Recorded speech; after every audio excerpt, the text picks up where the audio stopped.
Sejam bem-vindos a mais um vídeo de controle.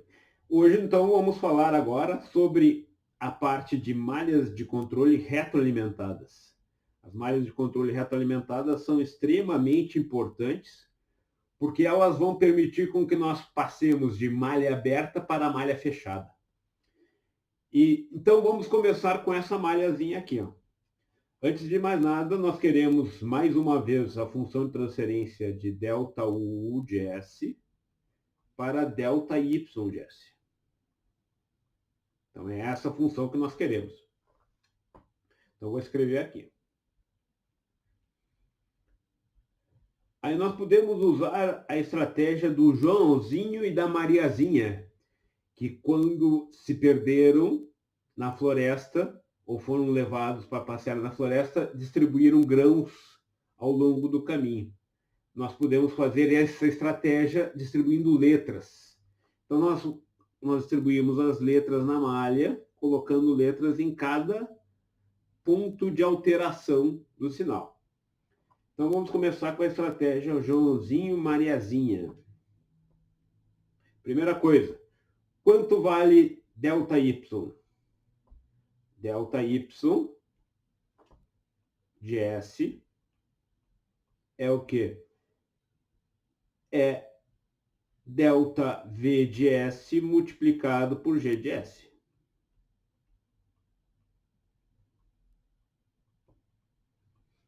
Mas agora, quanto vale ΔV de S?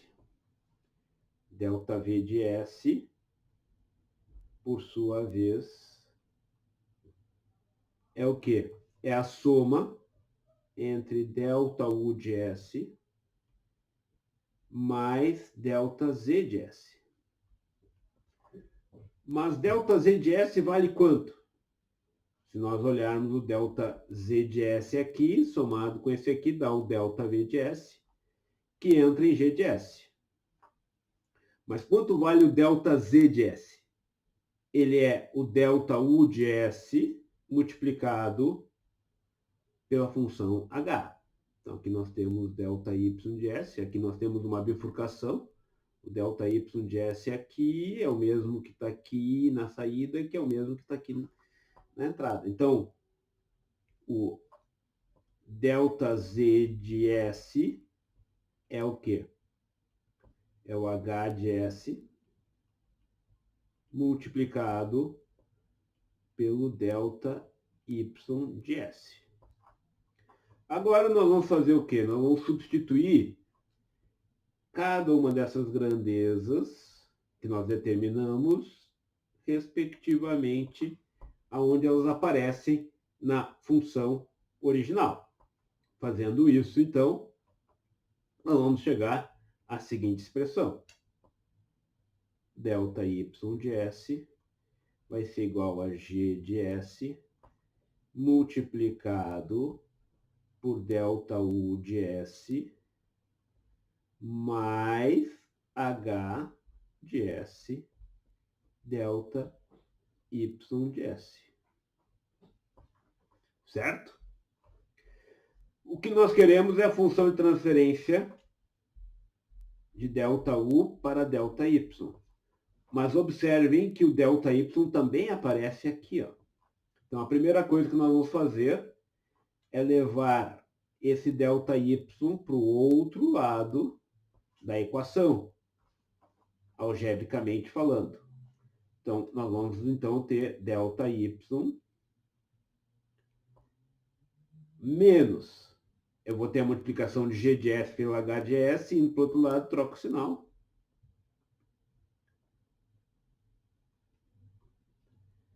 ΔY de S. Isso agora vai ser igual a G de S vezes ΔU de S. Então, o que nós vamos ter, então, colocando agora em evidência o ΔY de S, vai ficar 1 menos GH. GH de S. Vou pôr o S aqui.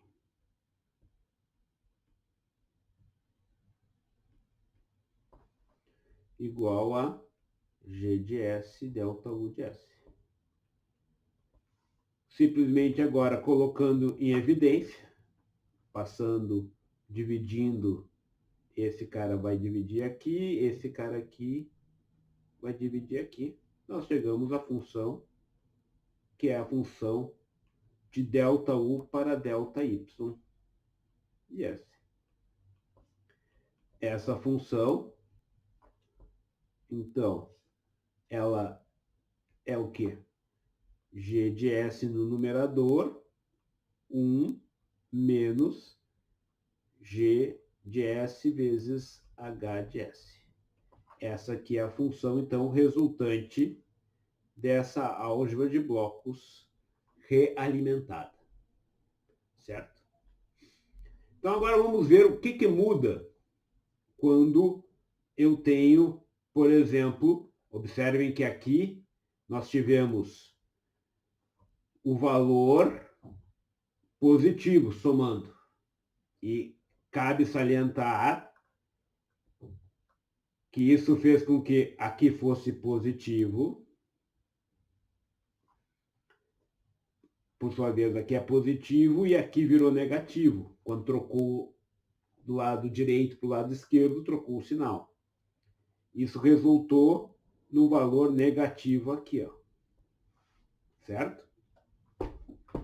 Então, o que acontece se eu tiver, em lugar de positivo aqui, negativo? É o caso ilustrado nesse segmento aqui, ó. Tendo negativo aqui, eu vou ter negativo aqui, que por sua vez vai ser negativo aqui, e aqui vai ser positivo. O que muda, então, nesse caso, é a troca do sinal.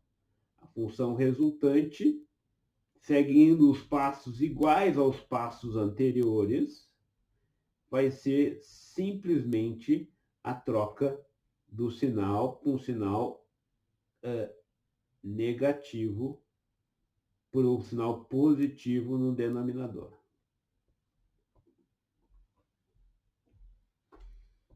Então, o numerador continua sendo G de S e o denominador agora troca de sinal para positivo. Essa é a única diferença que nós vamos ter entre a álgebra anterior. Essa diferença é decorrente da troca do sinal aqui, que levou à troca do sinal aqui. Certo? Então, essa aqui é a ideia. Como é que fica esse negócio agora sem precisar fazer o caminho do Joãozinho e da Mariazinha, que é o caminho de distribuir letras ao longo da malha? Como é que nós podemos obter isso de uma forma rápida? A forma rápida é essa aqui, ó. Se vocês observarem, nós temos o caminho no numerador, o caminho direto. Então, nós queremos sair daqui e ir para cá. O caminho direto é o caminho sem dar a volta na quadra. O caminho direto, no caso, é o G de S. Então, vamos lá. Vamos colocar aqui o G de S. Então, o caminho direto é o G de S.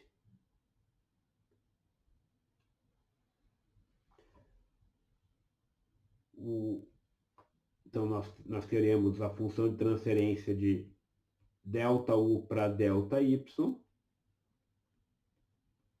O caminho direto, então, é o caminho mais curto que liga o sinal que eu quero de entrada para o sinal que eu quero de saída. Esse é o caminho direto, certo? Esse é o caminho direto. Que é o caminho sem escalas. E o caminho... Quem tem lugar cativo nessa função de transferência é o 1. Certo? Então, o 1 vai aparecer lá. E o sinal que eu tenho aqui, eu troco. Se o sinal é positivo lá, digamos, o sinal positivo, ele vira negativo. E se o sinal é negativo, ele vira positivo. Então, se o sinal é negativo, ele vira positivo. Então, eu tenho a troca do sinal ali no ponto de soma, certo?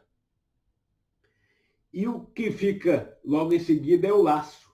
O laço é a volta na quadra. Eu vou dar a volta na quadra e retornar ao ponto. Eu começo o caminho do laço na bifurcação. Esse é o início do caminho do laço. O ponto de bifurcação.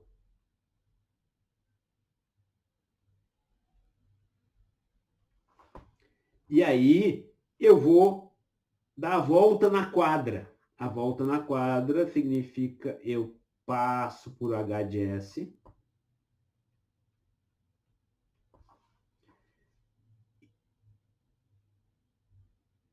e passo por G de S e chego no final. Então, o caminho do laço, esse aqui é o laço. Laço ou volta na quadra.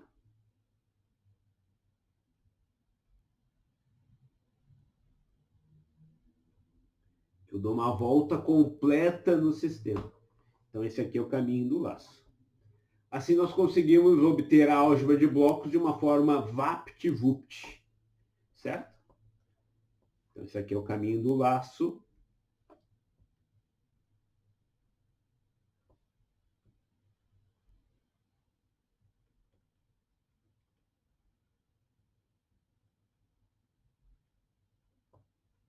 E esse aqui é o caminho direto.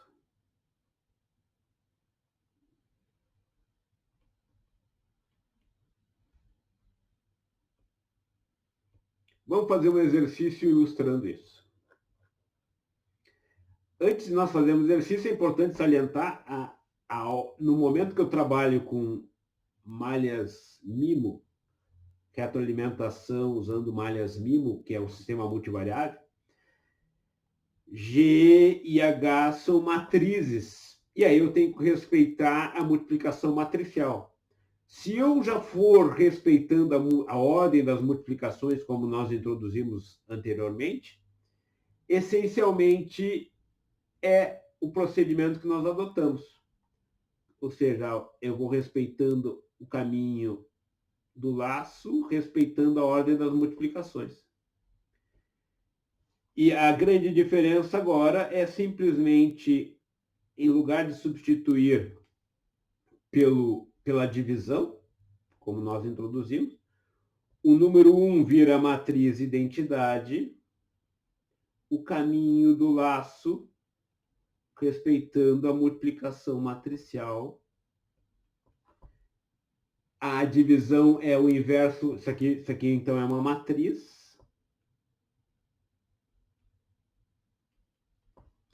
Essa aqui é a matriz identidade.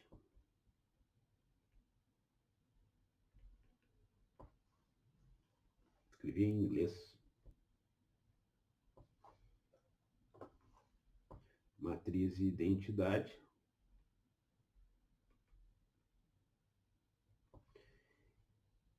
E o caminho direto está aqui. Ó. Então, essa é a ideia. Então, quando eu trabalho com sistemas multivariáveis,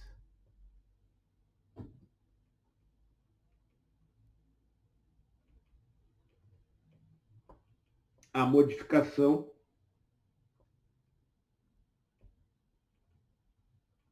é que nós vamos trabalhar com matrizes.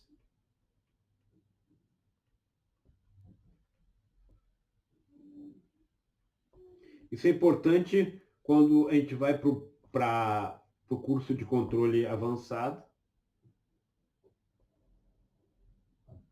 E aí nós vamos trabalhar com sistemas multivariáveis. Então é importante já ter o hábito de respeitar a ordem das multiplicações. Porque as matrizes, nós temos que respeitar a ordem com que são feitas as multiplicações. Fora isso, a história é a mesma. Certo? Então, vamos fazer um exercíciozinho. A ideia aqui é resolver o problema de dentro para fora. E na resolução de dentro para fora, nós temos, então, que resolver esse caso. A primeira coisa que nós vamos ver, nós temos aqui duas malhas retroalimentadas. Então, a primeira coisa que nós vamos ter em mente e recordar é o fato que a soma é representada por essa bolinha que é a bolinha de soma. Ela é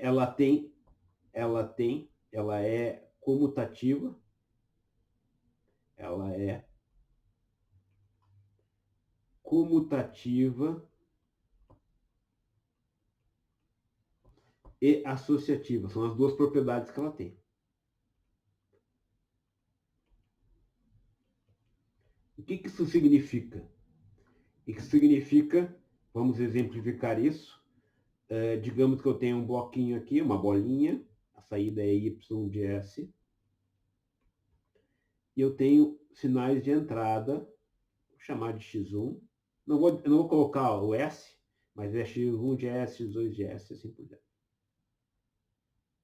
Se eu não colocar nada na setinha, o default é positivo, é somando. Nesse caso, eu pus negativo na setinha do x3. Quer dizer que x1 está sendo somado a x2 e subtraído x3. Se eu pedisse para vocês a expressão de y, vai ser x1 mais x2 menos x3. Mas eu posso representar isso por mais de uma bolinha. Eu posso primeiro fazer a soma de x1 com x2. O resultado disso, subtrair de x3. E, por fim, obter o y de S. Nesse caso, nós estamos fazendo a propriedade associativa. Ou seja, no momento que eu crio uma bolinha a mais, eu estou fazendo o uso da propriedade associativa. Que é, primeiro eu vou somar x1 com x2, é como se eu colocasse um parênteses, o resultado disso resolvido em primeiro lugar, e daí o resultado disso subtraído de x3. A outra alternativa, e aí que vem a propriedade comutativa, eu vou alterar a ordem dessas bolinhas. Isso é a comutativa, troca. Então, as bolinhas próximas, elas podem ser trocadas por causa da propriedade comutativa. Então, vamos fazer o caso aqui. x1, eu primeiro subtraio de x3, eu subtraio dele.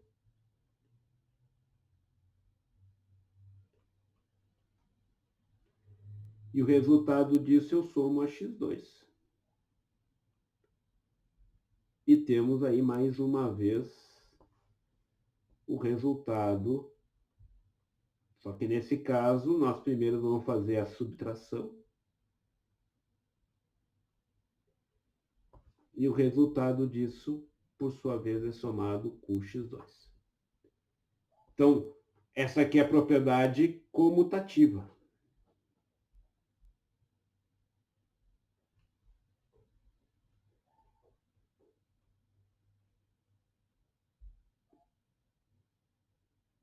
Comutativa. Ou seja, eu posso comutar a ordem com que eu tenho as bolinhas. Então, as bolinhas vizinhas, elas podem ser intercambiáveis. Certo? Então, isso aqui é muito importante. Nós vamos aplicar isso nesse exemplo agora. Só para ilustrar, eu vou diminuir o tamanho, só para nós reproduzirmos a malha. E vamos fazer aqui essa malha, então, reproduzindo isso. Então, aqui, o que nós fizemos? Simplesmente transformamos essa bolinha em duas bolinhas. Uma correspondente à retroalimentação essa aqui, e a outra retroalimentação externa. Então, nós temos de uma bolinha, criamos duas bolinhas. Como nós fizemos aqui, ó, de uma bolinha, criamos duas bolinhas. Agora, nós temos condições de resolver esse problema facilmente, através da resolução de dentro para fora. De dentro para fora. Vamos primeiro resolver o bloco interno. Então, o bloco interno, nós vamos criar essa função relativa ao bloco interno. Essa função relativa ao bloco interno vai ser o quê? Nós vamos substituir isso aqui pelo caminho direto. Caminho direto é 1S. Caminho direto. E o caminho do laço, o 1 está cativo aqui, como aqui é menos, vira mais. E o caminho do laço vai ser A1. Vou chamar isso aqui de G1. Então, G1 vai ser isso aqui, sobre S. Certo? Porque o caminho do laço é fazer essa volta aqui para cá. Certo? Então, o G1 de S, rearranjando, vai ser, então, 1 sobre S mais A1. Certo? Aí, o que eu vou fazer? Eu vou substituir isso que está aqui dentro por essa função. Que agora ela vai estar em série. Então, isso aqui tudo é substituído, então, agora, pelo bloquinho que nós acabamos de determinar, que é 1 sobre S mais A1. Esse agora está em série. Esses dois estão em série. Ó. No fato de estar em série, isso aqui vai virar, então, esse S, 1 sobre S vai multiplicar por aquele ali e vai ficar, então, agora a multiplicação. Eu vou substituir, então, isso aqui por um bloco único, formado por esses dois multiplicados.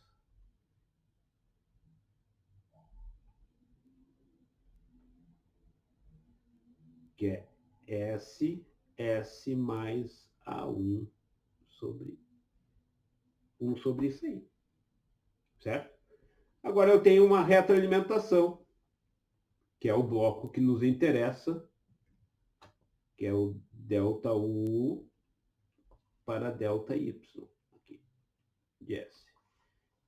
Aí agora é simplesmente calcular essa álgebra de blocos, em que nós temos, então, mais uma vez, a ideia do caminho direto e do caminho do laço. Então, vamos lá. Em cima, nós colocamos o quê? O caminho direto. Caminho direto. Esse aqui é o caminho direto. 1 sobre S, S mais A1.